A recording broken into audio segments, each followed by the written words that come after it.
7. శివలింగంకు విభూతితో అభిషేకం చేస్తే ఎలాంటి ఫలం దక్కుతుందో తెలుసుకుందాం. శివలింగంకు అభిషేకం ప్రారంభం చేసే ముందు పంచబ్రహ్మ మంత్రములతో పొడి విభూతిని శివలింగం మీద వేస్తారు.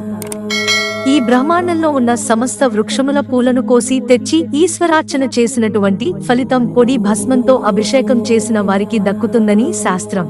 విభూతిని తడిపి ఆ విభూతితో శివలింగంకు అభిషేకం చేస్తే తెల్లటి విభూతి ధార శివలింగం మీద నుండి క్రిందికి జారగానే అలా అభిషేకం చేసిన వారి పాపాలు హరించుకుపోతాయి. శివలింగం మీద నుండి జారిన ఆ విభూతిని గాని పెట్టుకుంటే అపారమైన తేజస్సు ఉద్భవించి మనస్సు ఈశ్వరాభిముఖం అవుతుంది. స్కాంద పురాణం బ్రహ్మోత్తర ఖండంలో ఒక బ్రహ్మరాక్షసుడు విభూతి పెట్టుకున్న వ్యక్తిని పట్టుకోవడంతో ఆ రాక్షసునికి శాప విమోచనం అయిపోయింది. ఆయన భస్మం అలా పెట్టుకున్నాడు.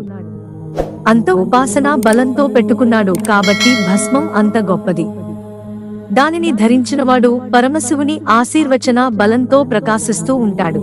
భస్మం ఎలా తయారవుతుందంటే భస్మం 2 రకాలుగా తయారవుతుంది అని శాస్త్రం చెప్పింది. ఒకటి మహాప్రళయమునందు ఏర్పడే భస్మం. ఆ భస్మం ధరించడానికి మనం ఉండము. ఆ సమయంలో లోకములన్నీ ప్రళయంలో మునిగిపోతాయి. రెండవది లౌకికమైన భస్మం. ఆవు పేడను కాల్చి దానిని విభూతిగా తయారు చేస్తే తేలిక అయిన భస్మం తయారు అవుతుంది. అది మనకి శ్రీశైల దేవస్థానం వారు పలకల ఉండలుగా చేసి అమ్ముతారు. ఆవు పేడను కాల్చినప్పుడు వచ్చిన భస్మం చాలా గొప్ప భస్మం. మిత్రులారా, ఛానల్ సబ్స్క్రైబ్ చేసుకోవడం మర్చిపోకండి. ధన్యవాదాలు.